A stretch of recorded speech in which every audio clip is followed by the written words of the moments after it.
Bonjour et bienvenue pour cette présentation du concept Six Bricks. Six Bricks, vous allez le voir, c'est un concept réellement innovant qui a été mis en place au service des apprenants. Avant toute chose, je vous précise que cette introduction au concept, elle est proposée gratuitement et ça ne vaut pas formation. Cette introduction, elle va vous permettre vraiment de comprendre un petit peu ce qu'il se joue avec Six Bricks, de comprendre son origine et ce que vous pourrez faire avec. Mais bien évidemment, vous ne pourrez pas utiliser les Six Bricks sans être formé. C'est absolument obligatoire. Et l'idée de cette vidéo, c'est vraiment de pouvoir vous initier pour mieux comprendre ce qu'il se joue.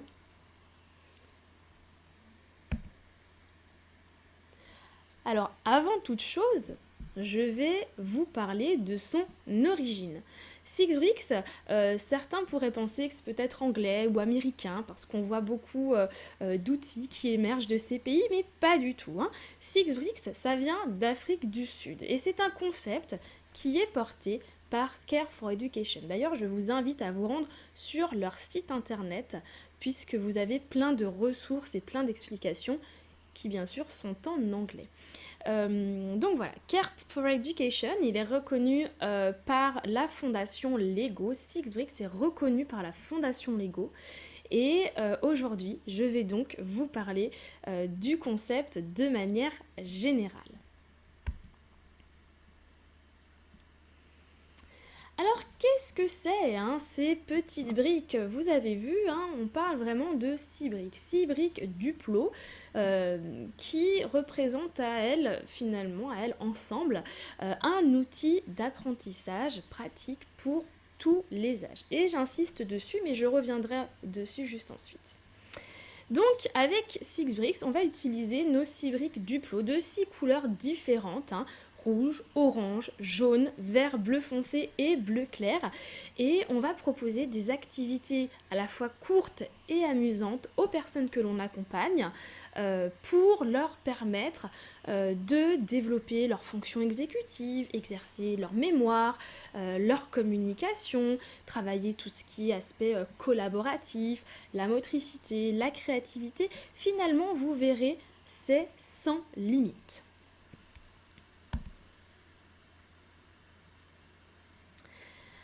Alors, avec Six Bricks, vous pourrez développer les compétences cognitives essentielles, mais pas seulement. Finalement, Six Bricks va permettre de favoriser le développement global de chaque participant. C'est vrai qu'en utilisant des briques, l'apprentissage va devenir très très amusant, très très ludique, et puis ça va augmenter la motivation, ça va créer de la gaieté, de la joie de vivre au sein du groupe, et puis tout le monde va travailler et apprendre sans vraiment s'en rendre compte. Alors pour qui? Pour quel public? C'est vrai qu'initialement, Care for Education avait proposé l'utilisation des Six Bricks aux enfants. Et c'est d'ailleurs toujours le cas.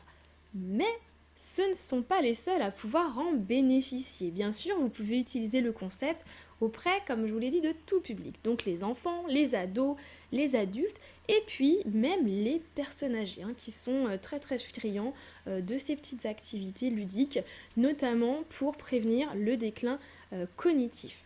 Vous pouvez l'utiliser auprès de personnes avec ou sans handicap, avec ou sans trouble, avec ou sans difficulté. Vraiment, le nombre assez exponentiel d'activités qu'il est possible de réaliser. Et je parle vraiment d'exponentiel parce que vous pouvez en développer encore et encore et encore. Vous allez voir que ça correspond vraiment à chacun.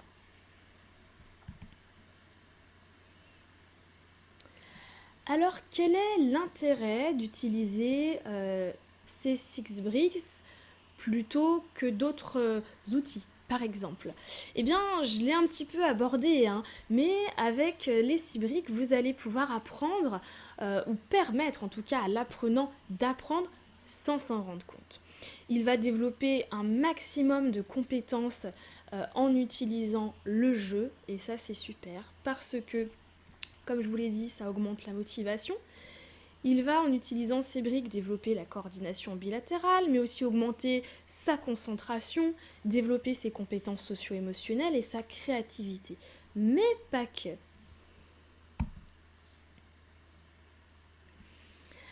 Alors, 6 briques, 6 couleurs, comme je vous l'ai dit, qui correspondent, on va dire, à 6 domaines de compétences. Donc avec 6 bricks, vous pourrez travailler tout ce qui est calcul, notions mathématiques, tout ce qui est en lien avec le social et l'émotionnel. Vous travaillerez également la perception, le langage, le vocabulaire, les compétences de groupe et le jeu, et puis tout l'aspect physique, moteur, motricité globale, mais aussi motricité fine. Alors, à vos briques, je vous invite à prendre quelques briques, si possible avec ces 6 couleurs différentes.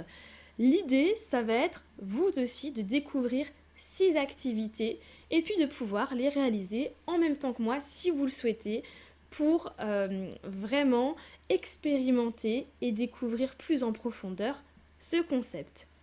C'est à vous. Alors, cette première activité va porter sur le calcul et les notions mathématiques. Souvent, les enfants, mais aussi les adultes, ont du mal à estimer une distance. C'est vrai que c'est pas toujours simple. On a du mal à se représenter les mesures, les distances en termes de mètres, de centimètres, d'objets à notre portée ou au-delà de notre portée.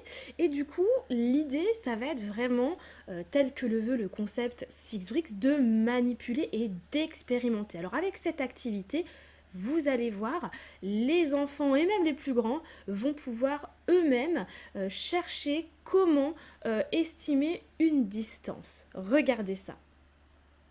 Alors, quoi de mieux pour se rendre compte d'une distance, d'essayer de l'expérimenter? On peut typiquement proposer une boîte, alors plus ou moins grande. Au début, on va mettre une plus grosse boîte et puis ensuite, on va réduire la taille de la boîte et puis la personne va devoir essayer de lancer sa brique dedans. C'est loupé.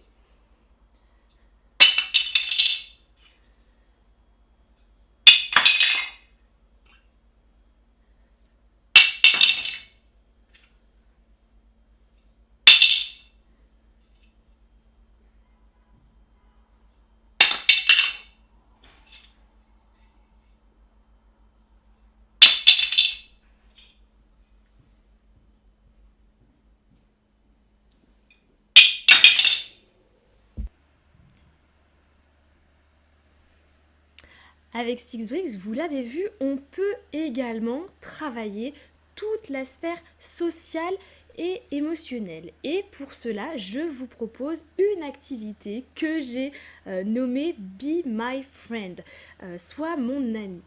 Vous pouvez, avec vos briques, donc avec vos 6 briques uniquement, créer votre super ami. Alors l'idée, ça va être seul, en individuel ou en groupe, de proposer à chacun, avec donc ces 6 duplos, de créer son super ami. Il va falloir bien sûr être créatif et décrire ensuite cet ami à vos camarades ou bien à l'adulte qui est avec vous en séance. Ça va permettre donc de travailler cette dimension sociale et émotionnelle, mais également de travailler tout le vocabulaire qui est en lien.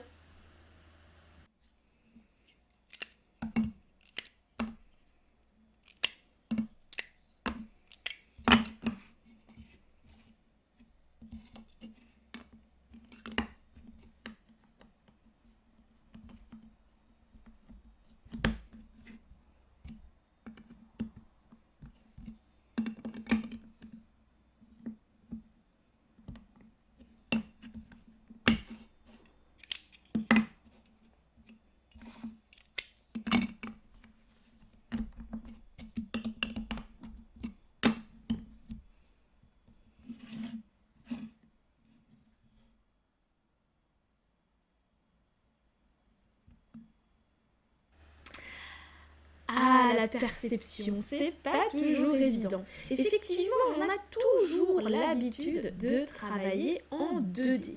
Grâce au Cybrique, vous allez pouvoir passer de la dimension à plat, donc de la 2D, à la 3D. Et vous allez voir que c'est pas toujours évident au niveau de la transition, mais c'est très très appréciable. Donc pour travailler bien sûr, comme je vous l'ai dit, la perception et puis travailler en volume et puis ensuite mieux se repérer dans son environnement. Alors vous allez voir, on va parler un petit peu de perspective. Regardez cette activité, elle est vraiment super.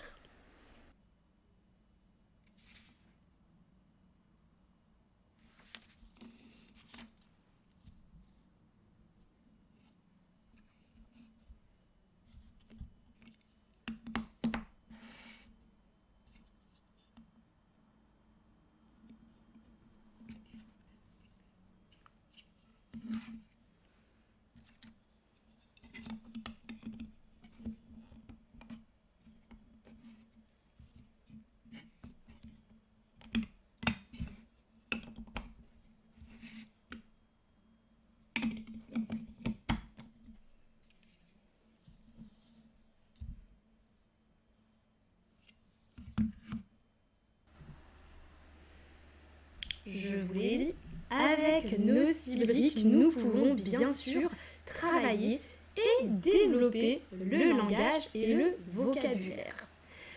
Je vous propose donc une activité qui va faire travailler la connaissance des prépositions, les comprendre et puis, bien évidemment, pouvoir les dire, pouvoir avoir le vocabulaire nécessaire. Je vous fais une petite démonstration qui vous permettra de voir comment vous allez pouvoir travailler justement ces prépositions. Alors vous avez plusieurs niveaux d'activité, je vais vous montrer les différents niveaux, on va y aller petit à petit, on commence par très très simple. Et encore que ce n'est pas toujours très très simple pour tout le monde. Et puis vous allez voir que vous pouvez varier un petit peu les consignes et l'environnement pour travailler différemment et surtout permettre à la personne de généraliser cette compréhension des prépositions.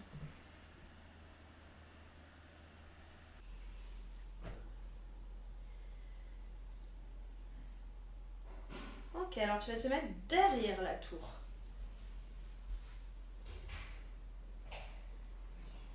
Tu vas te mettre devant la tour.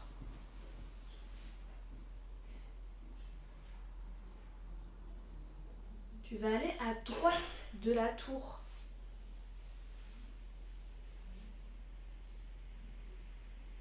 Maintenant, va à gauche de la tour.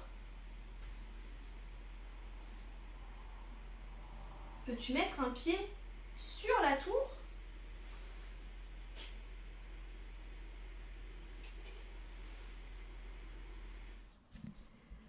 Voici Chloé.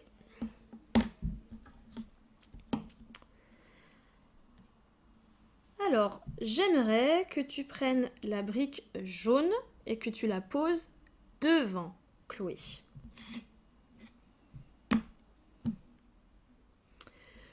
Ok. Maintenant, tu vas prendre Chloé et tu vas la poser dessus la brique verte.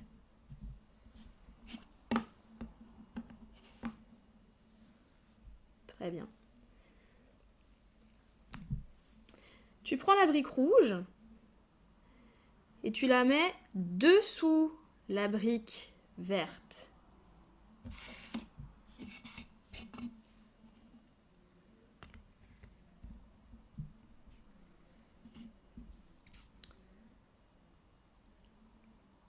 Tu prends la brique orange et tu la mets entre Chloé et la brique verte.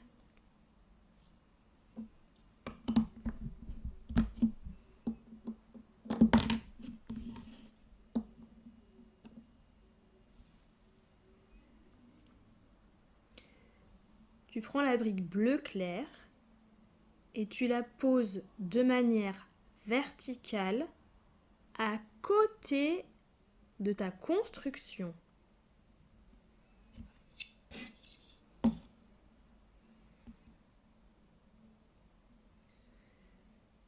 prends la brique jaune, tu la laisses à l'horizontale et tu la places devant la brique bleu clair.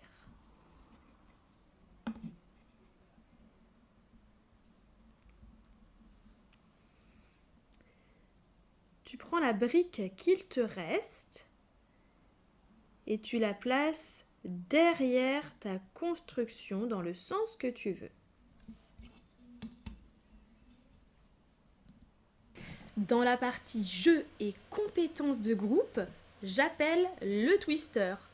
Oui, vous avez bien compris, le twister.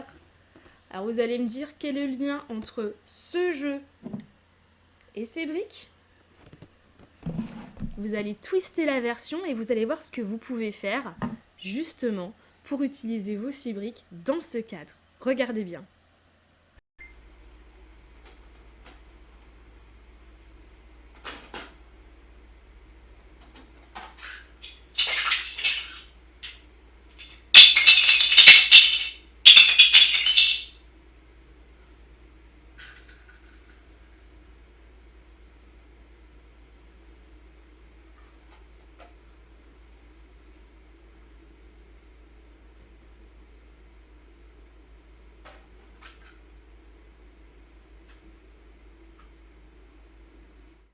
Alors pour le twister, vous avez aussi une variante. Attention, ça va faire un tout petit peu de bruit.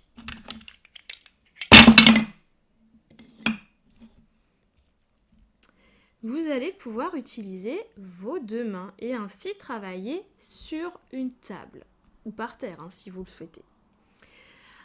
Alors, l'index de la main droite va aller sur la brique bleu clair.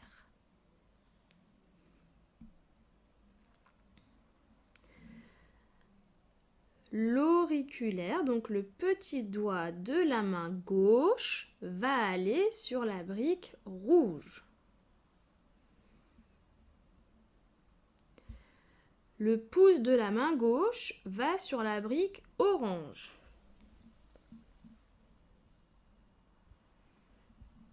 Le majeur de la main droite va sur la brique verte.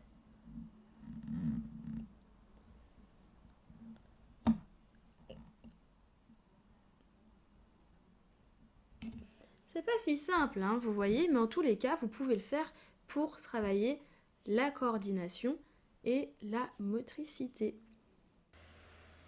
La dimension physique, la dimension motrice.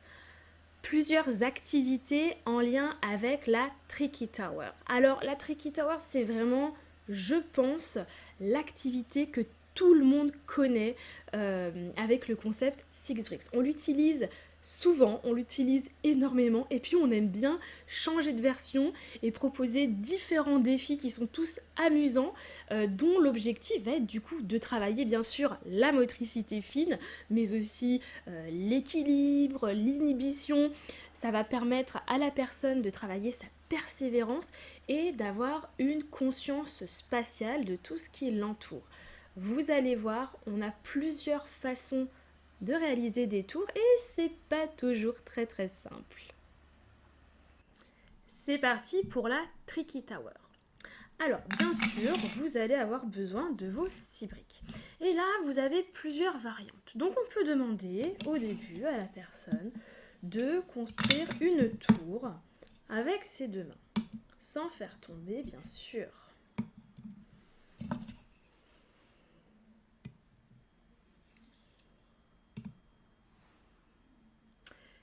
Et puis, vous allez à chaque fois complexifier la tâche. Alors, vous allez lever la main avec laquelle vous écrivez. Et vous allez la mettre dans votre dos.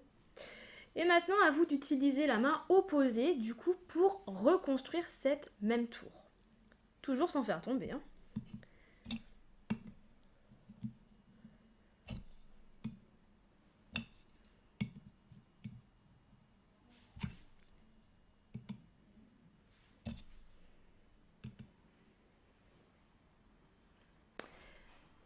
Vous pouvez proposer à la personne utiliser des pinces. Alors, soit des pinces à linge. Moi, je préconise ce type de pince à cornichon. Plus la personne est jeune, plus la taille doit être grande. Plus la personne est âgée ou a une motricité développée, en tous les cas, plus la pince peut être petite. Mais ce n'est pas obligatoire. Alors, on peut, par exemple, demander de refaire la tour avec cette pince.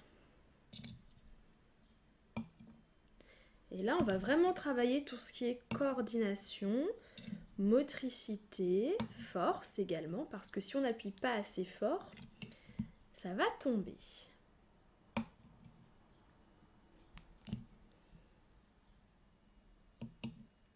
Hop. On a aussi une autre possibilité, c'est de refaire sa tour les yeux bandés.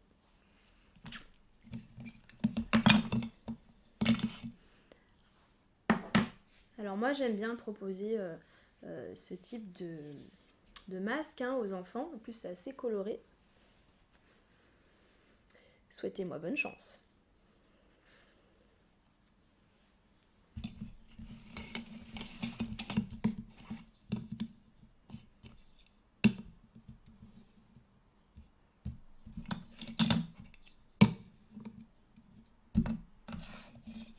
Ça implique aussi de devoir compter le nombre de briques qu'on est en train de mettre parce que certains, une fois qu'ils les ont finis, ne savent pas s'ils ont fini et cherchent encore des briques.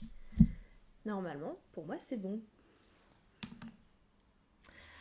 Alors, vous aussi, vous êtes conquis par les Six Bricks et vous souhaitez vous former, vous pouvez vous rendre directement sur mon site internet chloé-schmidtdonner.com.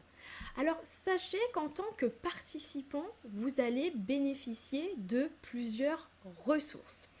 Tout d'abord, chacun aura bien sûr une banque de matériel et d'outils au format numérique. Vous pourrez donc les imprimer, les réutiliser autant de fois que nécessaire.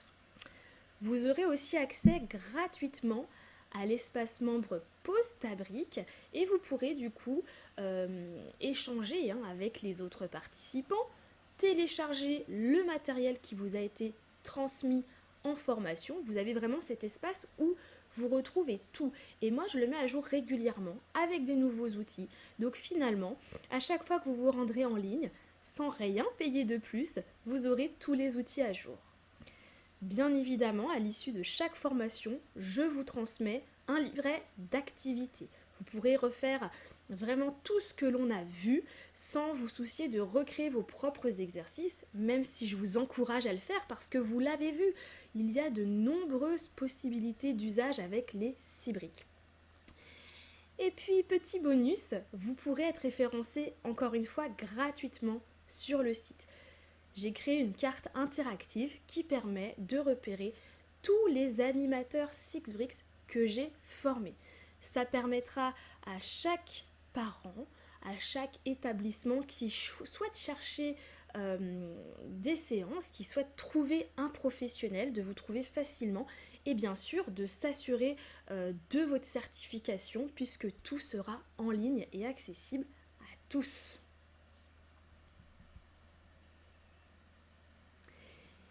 Et puis si vous voulez en savoir plus sur l'utilisation générale des Lego pour développer les compétences, que ce soit avec les Six Bricks, mais aussi avec des Lego dans le cadre de la Lego-thérapie, de Lego Academic Skills ou bien du programme Let's Play avec des Duplos, rendez-vous directement sur le site Postabrick, vous verrez, vous allez trouver de nombreuses informations. Et puis n'hésitez pas à rejoindre le groupe Facebook Lego Based Therapy France. C'est le seul groupe francophone sur lequel nous échangeons autour des Lego, de nos pratiques. On s'envoie des outils, des petites photos, on partage. C'est très très animé, donc je vous recommande de venir nous rejoindre. À très vite, j'espère, en formation. Au revoir.